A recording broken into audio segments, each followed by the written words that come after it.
Welcome to Breaking Barriers, where we're exploring African American history and today's social justice issues. Change starts with awareness, so listen and learn. I'm your host, Stephanie, and let's get started. Hello, and welcome back to Breaking Barriers. I'm so happy to see you. I get too excited. Let me chill. But today's episode is going to be about voter suppression. If this is your first time, welcome. So happy to have you here. If you have been here before and you came back because you love the other episodes, thank you so much. Really appreciate it. But let's get into today's episode. In today's episode, I want to talk about voter suppression. I think this is something that's really important and something that can make a really big impact on things that I've talked about in previous episodes. Voting can make so many changes, and because of voter suppression, we aren't able to make those changes that we are looking to see. So let's talk about it. So in our early history, we're going to see in like 1865 to 1870s is going to be during like Reconstruction, and that's kind of where we kind of see a first change in voting. So after the Civil War, we had the 15th Amendment, which prohibited denial of the right to vote based on race, color, or previous condition of servitude. So pretty much just saying if you had previously been enslaved, that should not affect your right to vote. Obviously, we know it didn't happen that way. Of course, it was written that way, and it didn't happen that way state to state. So during Reconstruction, we did see Black men get the right to vote, and we are seeing them in local, state, and federal offices in the South.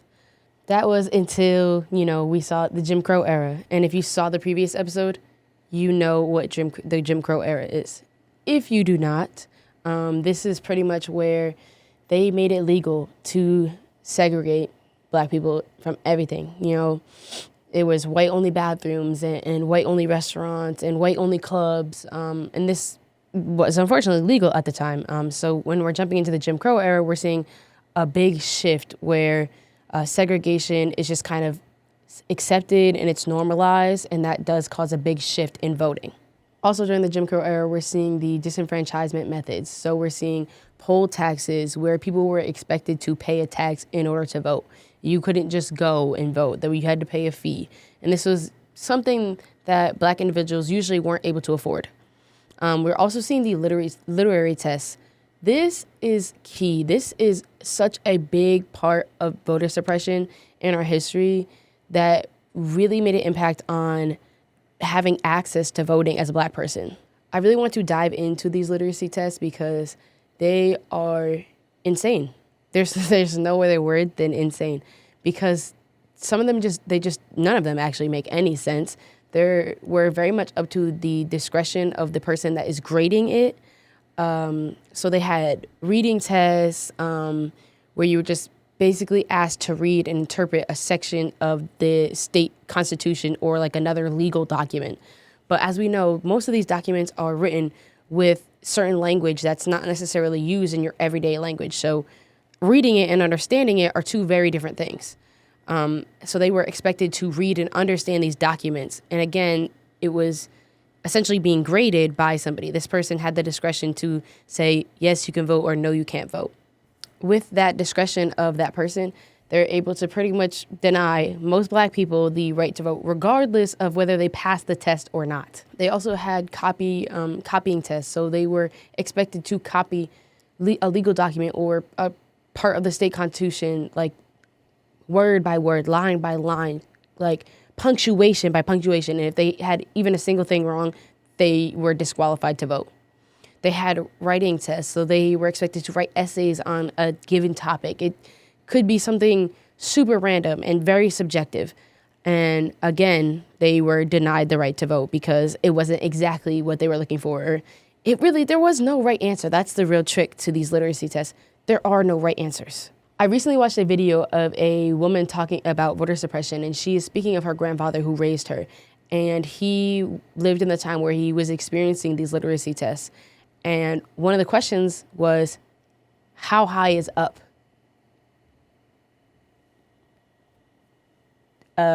What kind of question is that? That's so subjective that you could say 2 feet and be right. You could say 1,000 feet and be right. Who is to say there's a correct answer to that? There's not. There's no correct answer. They were very arbitrary tests. They were just expected to know exactly what the person was thinking. There was no way for them to possibly have a right answer because there wasn't one. They were being judged on things that they had no control over, and they were being forced to just be expected to do anything for the right to vote, even though it's the right to vote. The right to vote. They weren't given the right to vote. It was at that point, it was expected to be a privilege. It was a privilege to vote because so many people were denied access to voting. I recently went to a block party. It was a Juneteenth block party, and so many of the booths were voter registration because they know that a lot of people aren't registered and they don't know the steps that they need to take. So they made it easier. They had a bunch of tents set up, and they were all from different programs, and they were helping people register to vote. And one of them was the NAACP, and they had examples of these literacy tests. One of them was a jar of jelly beans. And the question was, how many jelly beans are in the jar? And there, of course, there was a right answer. But even if those people got the correct answer, they still were denied the right to vote. What does jelly beans have anything to do with our political system? What are we talking about? Jelly beans? Even if you got it right, they didn't care. They were still going to deny you. It doesn't make any sense. And if you want to look at these literacy tests, you can look it up. There is one from Louisiana, and it asks a bunch of just nonsense questions. It's like, circle the first letter in the alphabet that you see. Okay. But then there were other questions where it was like, draw a line under this. So like they would mix them up, and the grader would just be like, oh no, that doesn't look like a circle to me, or that doesn't look like a line. They just made up any excuse that they possibly could to deny this person to vote. And some of the questions are just silly. They don't make any sense. It's like, circle the first L. Okay, the first L in this sentence, the first L on the page. Like, also on top of that, this literacy test was 30 questions, and they were expected to finish it in 10 minutes. 10 minutes. Do you know how much time that gives you to do each question? 20 seconds. 20 seconds for questions that didn't have a right answer. They knew what they were doing, and they continued to do it. The instructions on these tests were very ambiguous. They were deliberately misleading and very vague, so that you just couldn't figure out what the right answer was supposed to be. And they really were not literacy tests. They had nothing to actually do with literacy. It was just trick questions to make people think, oh yeah, you got to take this test to be able to vote. No, that was never a part of the plan. It was just to give out this test and deny people. It gave them a reason to deny people the right to vote. There were other forms of voter suppression at this time. We also saw the grandfather clause at this time. So this law made it that if you had voted before 1876, you and your descendants were able to just completely bypass any literacy test and the poll tax, which obviously excluded all black people because, of course, their grandparents were not voting at that time. They were fighting for their own right to vote, forget their parents and their grandparents. So that right there just threw out all black people that were trying to vote. We also saw white primaries. So political primaries were restricted to only white people. Black people were not able to attend, so that just threw them out of the option to even select possible candidates. That is the whole candidate process right there. And they're completely excluding the black community. Lastly, no surprise, we're seeing violence and intimidation tactics all around. Groups like the KKK are going out and intentionally, bringing harm and intimidating black people to make sure that they don't vote and try to stop them from voting. And of course, nothing was being done by this. It was just happening, and people were just turning a blind eye to it, especially the police. They know who they want in office, and they don't want black people to have a right to vote. Now we're getting to the civil rights movement, where we're seeing Brown versus Board of Education. If you don't know what that is, I talked about it in a previous episode, so go check it out. Brown versus Board of Education is where we are seeing the Supreme Court saying that it is no longer just or acceptable to declare public schools segregated. So we are seeing the integration of white public schools. This is a big thing during this time. And then after that, we're seeing the Civil Rights Act of 1964. This act outlaws discrimination based on color, race, religion, sex, or national origin. So just all of these things that are being used to oppress us are being taken out of the voting factor. But unfortunately, obviously, it did not fully address voting rights, but this is a factor of it. So a year after the Civil Rights Act, we are seeing the Voting Rights Act, which was a pivotal law that prohibited racial discrimination when it came to voting. There are key components to this, so we're going to break it down, but that is the main idea of that Voting Rights Act. So if we break it down, we see Section 5, which is pre-clearance. This requires states to get pre-clearance to have certain voting right laws. So in order for state-to-state changes to be made in voting laws, it has to be run by the federal government. It has to be approved. They can't just make changes and that's it. It has to be federally approved. This is a key point. Section 2 is prohibiting voting practices that discriminate against people based on race and color. Again, another key point. These are essential to making change in voting. Of course, obviously, things eventually do shift and we take a bunch of steps back after taking a bunch of steps forward. We know this. It happens all the time. But for the time, this is very important. Post-Voting Rights Act, we are seeing continued challenges in the Black community where they're being denied the vote to right based on so many different things, but we know essentially what it's being based off of. So we're seeing at-large elections, the power of Black people is being completely diluted because they are expanding voting districts and allowing more white people into those districts. So essentially having a district of majority Black people because it's a Black community, but expanding that to other communities and other neighborhoods where you're seeing a lot more white people in there. So, you know, that group of Black people has now become this small because you have all these groups of white people surrounding them and their vote is being diluted. It's just not even noticeable at this point because they're being overpowered. So that's a really big point. Voter ID laws. This is something that we are still dealing with to this day. So I'll get a little bit more in depth about it a little bit later when we're talking about present day issues. But some states begin to enact these voter ID laws. So this is more affecting the Black community again because they don't necessarily have a state ID, driver's license, whatever it is, to just validate their residency in that state. Okay, so now if we jump to the 2010s to kind of where we are now, in 2013, we see Shelby County versus Holder. This is really important when it comes to the Voting Rights Act. So we just talked about how it requires pre-clearance state to state for them to change any voting laws. This right here, no surprise, the Supreme Court invalidates that, takes that pre-clearance away, and no longer requires states to gain that pre-clearance. This leads to the resurgence of voter suppression tactics. Because states are no longer required to report this, that they make changes and gain approval, now they think they can do whatever they want. No surprise.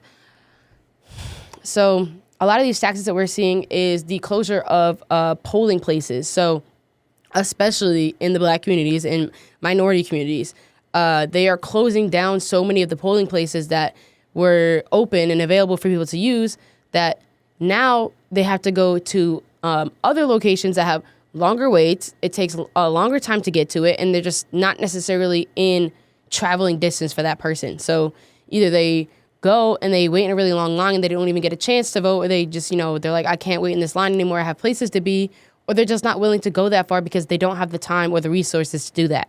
Another issue that we're seeing is purging voter rolls. States are increasing their efforts to remove individuals from their voter registration list based on whatever they think can get them by, whatever they think is justifiable enough to take them off the voter right list. Mainly, of course, in black populations is where we're seeing this issue. We're also seeing something I just talked about, which is redistricting and gerrymandering, where they are diluting the power of the black voice by changing the boundaries of the district. So making it bigger, making it smaller, whatever they have to do to make it fit in the idea that they're looking for. Essentially just taking the value of the black community out of the whole voter registration. Now I want to go back to the voter ID laws that I referenced earlier. So voter ID laws require individuals to present a specific type of ID to vote. They're very particular, and of course, some states are a lot stricter than others, but they're very particular about what is accepted in order to vote. So some states require a photo ID that to be presented. It has to be a government licensed photo identification, whether it's a driver's license, a passport, or a state ID card. States that require photo IDs are going to be places like Georgia and Indiana and Wisconsin.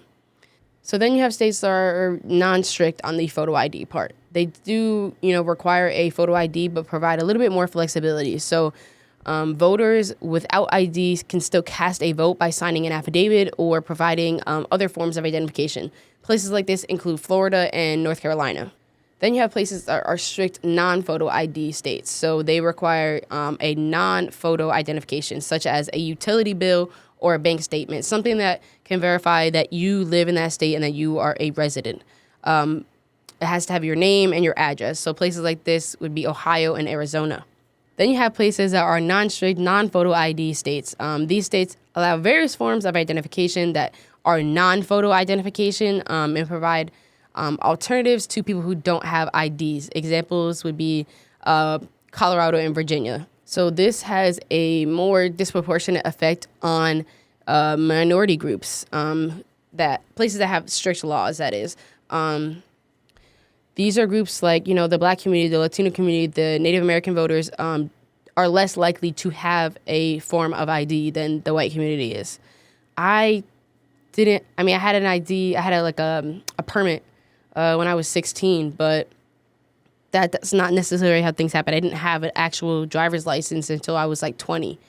Don't love that. Don't love that whole thing. I'm gonna restart that.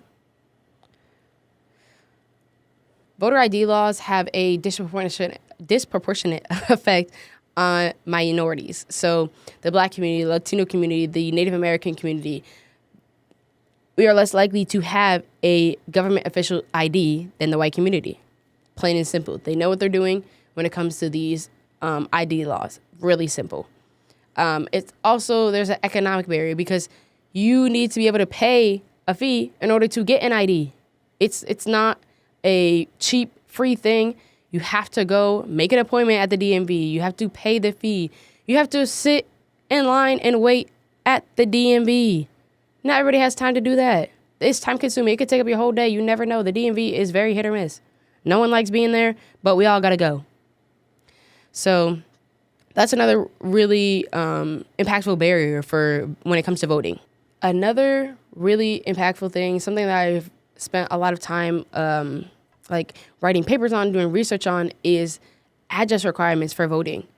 You, in most states, not all, but a good amount of states require you to provide proof that you are a resident of that state, whether it's a utility bill or a lease or a bank statement, whatever it is. You need that in order to register to vote. Without that, you cannot register to vote. So if you are someone who is in between housing or just dealing with, housing insecurity right now, it is very difficult to register to vote. And if you are dealing with housing insecurity, unfortunately, trying to register to vote is not at the top of your list. It's not a high priority for you. Unfortunately, I've been there. It's not a high priority at the time. So again, there's no resources for people who are actually, going out there to help people register to vote. Unless you were in the right places, no one's, walking down the street, hey, can I help you register to vote? They don't want you to vote. Plain and simple, even though your vote could make a huge difference, your impact because your experience is the reason why we need to make change. But they don't want that. Felony disenfranchisement is another big pillar of voter suppression. Let me say that again. Felony disenfranchisement is another big pillar of voter suppression. State by state, they dictate how this kind of plays out. But most individuals with a felony conviction can't vote. There are certain states where you are permanently barred from voting if you have a felony conviction. Permanently. Unless those rights are restored by a governor pardoning you or any other executive action, you can never vote again. This happens in Florida, no surprise, and Iowa. Permanently. Never again in your life unless you are pardoned by a governor. And the likelihood of that is really low. There was in Florida, there was kind of a law change where it was allowing people with a felony to vote. But as soon as that governor was out of office, another governor came in, Rick Scott, and he overturned that and said, no, you can't vote no more. And the only way that they got their right to vote was to go in front of the governor and essentially beg this man to let them vote again. You should not have to beg for something that you as a human being have the right to. And you know what? All of those men stood up there and asked for permission to be able to vote again. And he denied so many people over and over and over again. Knowing that he had so much control over the power that they held in their voice, he knowingly denied them. There are some states that only suppress voting when you are incarcerated. Their voting rights are restored upon release. This happens in places like California and Colorado. So while you are incarcerated, you aren't able to vote. But once you are released and you are able to re-register to vote, then you are able to vote again. Of course, you have to go through the normal hoops that we're all going through in the Black community to be able to register to vote. So having an address, having an ID, making sure that you have every single little piece of whatever you need to be able to register to vote. It's not a fun process. It's, you're jumping through a lot of hoops to be able to register to vote. There are some states like Texas and Georgia that do not allow you to vote while you are incarcerated or while you are on parole or probation. Even though you have been released from prison, if you are on parole or probation, you still are not able to vote. Then you have states that are, like Maine and Vermont, where you have individuals who retain their voting rights, even when they are incarcerated, regardless of, what they're dealing with, what is going on, whether they're incarcerated, on parole, probation, whatever it is, they're still able to vote. Just because you have a felon conviction, you are incarcerated, on probation, parole, whatever it is, you should still have the right to vote. It is a right. It is a right. You should still be able to use your voice to make change. Just because, say you're incarcerated, just because you aren't, reaping the benefits of changes that you want to see, you have family, friends, whoever it is, and eventually you will be able to reap those benefits, but only if you are able to use your voice and make a change. Felony disenfranchisement really has a disproportionate effect on the Black and the Latino community. And you know why? Because the racial disparities in our criminal justice system. I talked about this in the last episode when I'm talking about mass incarceration. We are seeing minorities incarcerated at a exceedingly higher rate than the white community. So again, they know what they're doing.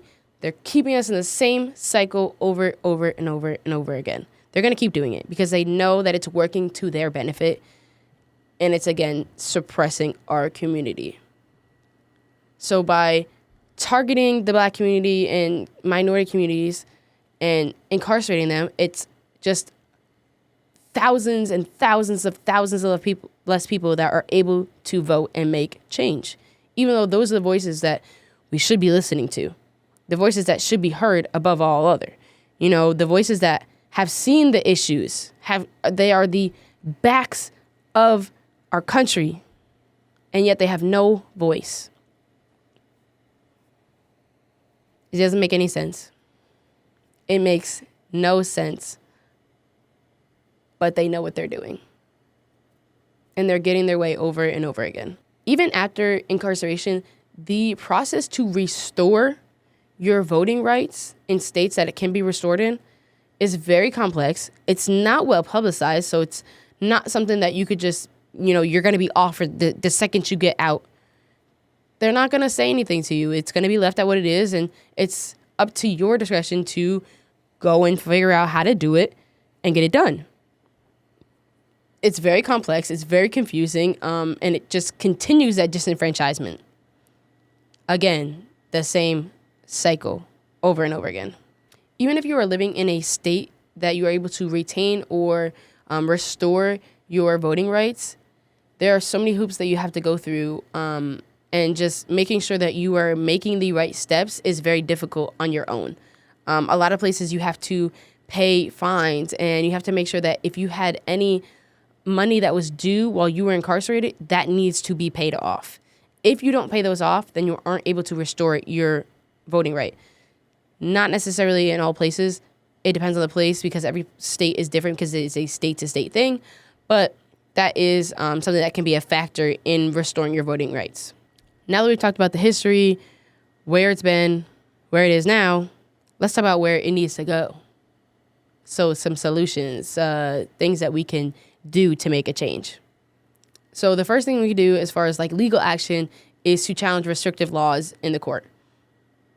Because right now they're just playing in our face. And I don't know about y'all, but I don't like people playing in my face. So advocacy groups, they're often filing lawsuits to challenge, the voter ID laws and the purging practices that go on and other restrictive measures like, closing the polls and just the hoops that people have to jump through in order to even register to vote. These are disproportionately affecting minorities, and these groups are constantly filing lawsuits in the court to make these changes.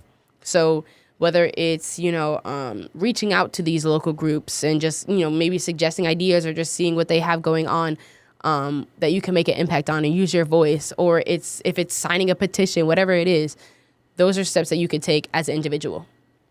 Another thing that you can do is by supporting these voter rights legislation.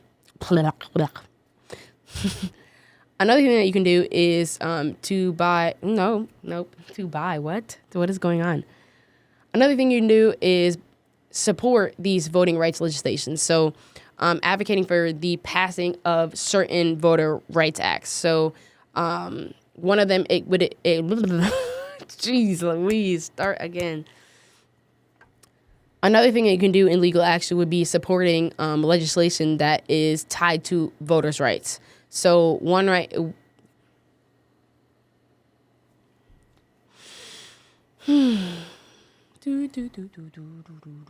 Try again. Another thing in legal action... Another thing in the legal area is supporting legislation that is helping with voters' rights. So... bring your support on state and federal laws that protect voter rights.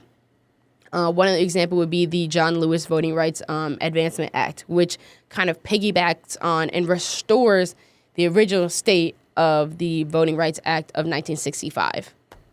There's a few policy changes that can be made. The automatic voter registration, implementing this system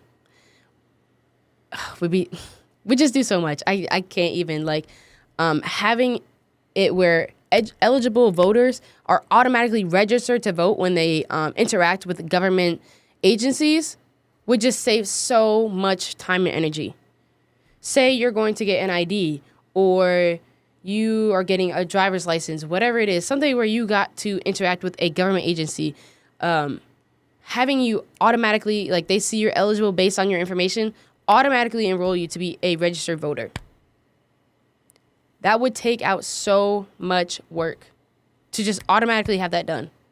Why is that not a thing? Why is that not active everywhere? Why are we not doing that?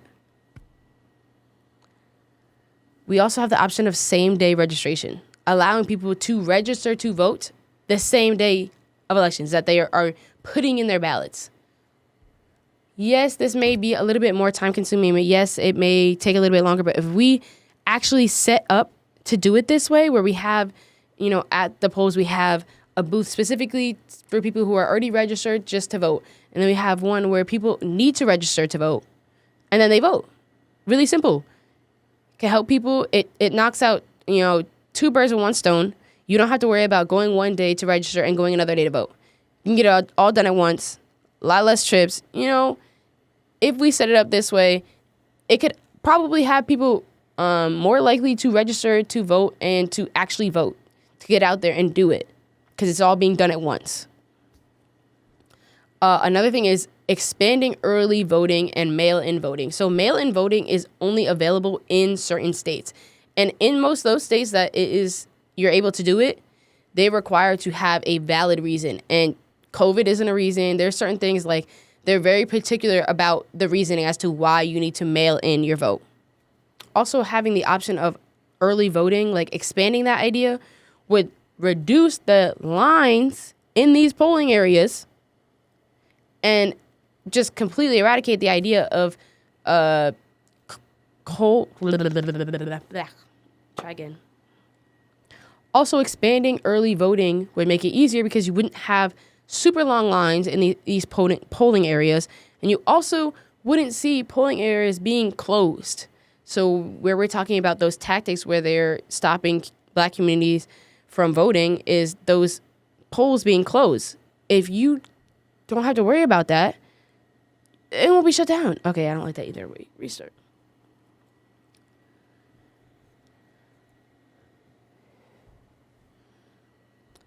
Having access to early voting will just completely eradicate the super long lines that we're dealing with that are causing people not to vote because they aren't able to wait that long, or they have other things to do, or they have to go to work, whatever it is. We're eradicating those lines. We're also taking that practice of closing polling places and destroying that, because now you don't have to worry about having all these places open and worrying about if this place is going to close on you when you try to get there. You can put your vote in early, or you can vote by mail and don't have to worry about it. That can wipe your hands of that, done deal. Another thing that I talked about heavily is restoring voting rights for formerly incarcerated individuals. There's no reason that they are not having a voice, especially because of what they went through. Their voice should be even more impactful at this point because of everything that they have gone through, especially in the Black community, because a lot of it is racially motivated. Mass incarceration is racially motivated. So they're, having harsher sentences and dealing with, the struggles of being incarcerated at just exponentially compared to the white community. Their voices need to be heard. So restoring that and allowing more people in the community to make a change, and because a lot of these people, they want to make a change. They want their voice to be heard. They want other people to know their experiences, what they went through and what they had to deal with being incarcerated. Give them the opportunity to speak. Let them talk. What are we doing? I also think that it is very important to have community engagement when it comes to voting.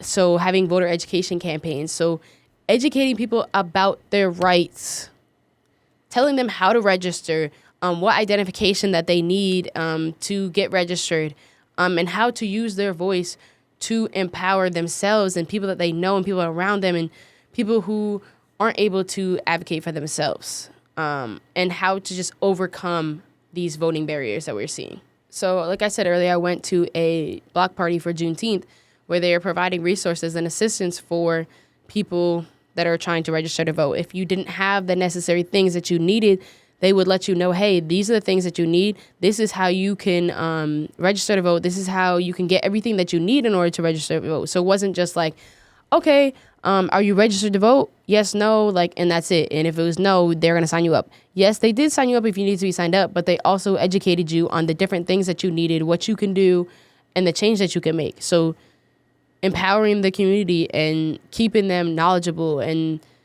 opening their eyes to what their eyes are being closed to.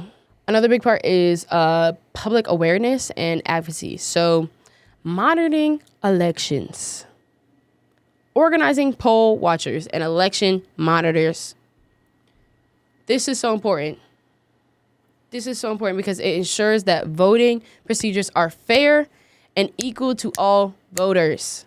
So they're not being intimidated or harassed or treated a certain way based on their skin, their religion, whatever it is, that they are not being discriminated against and that they are getting the fair chance to vote for who they want to vote for. This is essential because without this, people are seeing voter intimidation where someone is scaring them into not voting and not using their voice to make a change, even though this person really wants to use their voice to make a change. So monitoring elections. I think this is important. I think this is something that can be done within communities, wherever it is. This can be done and it should be done. Another thing is raising awareness. So using social media, even in like public events, like if there's like a public event going on, to raise awareness for voter suppression and talk about the issues and tell people about the things that they don't necessarily know is going on, especially people that aren't in the Black community. Educate the people. Another thing that is important is kind of like more of a security type thing is ensuring that these voting systems are as secure as possible from cyber threats and just keeping voters' personal information protected. Also on the technology and creating technological solutions to help voters register. So finding places that they can go to register to vote, places that they can cast their poll, and understanding what identification they need before they get there. When I was registering to vote, when I still lived in Connecticut, I actually don't remember how old I was, but I was super, super excited to go register to vote. I was standing in line, like I was outside, inside, like I was standing in line for dumb long. I was so excited. And I finally get up there and I'm ready. And I get up there and they're very much like, okay, and it was giving DMV. And so I get up there, I'm so excited. And they're like, oh, well, this is wrong. So you can't register to vote. That's it. What do you mean? I was so excited. I had everything. I thought I had everything I needed to register to vote. Like, I'm a very prepared person. I thought I was good to go. And they told me one thing was off. One thing was wrong. I can't remember exactly what it was, but it was one very minor thing. And this is how they get you. This is how they get you. They do this in the DMV too. It's that one little thing, and then you can't do anything. I was so upset. I literally stood in front of this girl and cried. I was so upset because I was so excited, and she just looked me dead in my face and was like, no, you can't. This one thing is all. No. Nope. Not going to happen. Shorty, I was in line for hours. I was so excited. You crushed my spirit. So making sure that doesn't happen to other people, I'm here for it. I don't want anybody else to go through what I went through because she crushed my heart that day. I was so sad. I was so excited. And she broke my heart. So let's make sure that don't happen to anybody else. Lastly, it's going to be legislative action. So lobbying for protective legislation. So working with legislators to draft and pass laws that protect voting rights and make it easier for people to vote. Even if, this isn't something that you normally do, you can also do this by using your voice to go to town hall meetings or whatever it is. You go to your state capitol, sit in and listen to the things that they're talking about, and prepare yourself to go and speak on these things. Whether it's something that you are seeing particularly in your community or you're just seeing, statewide, whatever it is. Go in there, listen to what they're talking about, educate yourself, and speak. Speak to these people about your experience. Because a lot of these people that are making these laws aren't experiencing what we're experiencing. Let me tell you that again. A lot of these people who are making these laws Don't get me wrong. They do their job. They do a great job of doing their job. They get these laws in and out, but they don't know the experience. They don't know what we're going through. These aren't laws that are truly affecting them. So put your voice out there. Even if it's something you've never done before, even if you're scared, you can write something in to your state capitol. You could email somebody, leave them a voicemail, whatever it is. Put your voice out there. Tell them your experience so that they can use that to write these laws. Now, the last thing I want to talk about is opposing restrictive measures. Actively using your voice, pushing, writing letters, signing petitions, whatever it is. If you're going out and lobbying against these laws, do whatever you can to go against these restrictive voting rights laws, because they're out there. They are putting those things out there, and they're passing them because we aren't going out there and talking. We aren't saying anything. We aren't using our voice. We aren't using our knowledge, our experience to tell them otherwise. Go out there, use your voice, do what you got to do. They want to be on our business so bad. Let's be in their business. Insert yourself in their business and tell them what they need to do. Be relentless. Don't let them shut you down. Don't let them silence you. Use your voice. That's what you have it for. Even if you are super shy, very, introverted, or you're afraid to say anything, I know you got a loud friend. I know you got someone in your life that wants to make a change, someone who will do that, someone who's not scared, someone who doesn't get embarrassed, whatever it is. I know you got that person in your life. Use their voice. Use their voice. Use somebody's voice. Use your name, write it down, write emails, whatever it is. Go out there and show them that you are Black and proud. Simple. All right, well, that's today's episode. I want to thank you so much for listening. And if you haven't seen my other episodes, jump back to those, go listen to those, and thank you again. Please like, subscribe, hit me up, do whatever. I would love to hear your voices. Please comment down below other things you'd like to hear or any suggestions or anything like that, just something that you want to talk about or something that has piqued your interest that you want me to elaborate on or whatever it is. Please, please, please interact with this. I would love to hear from y'all. But yeah, have a great day. Thank you so much. Thank you for tuning in, and we'll see you on the next episode.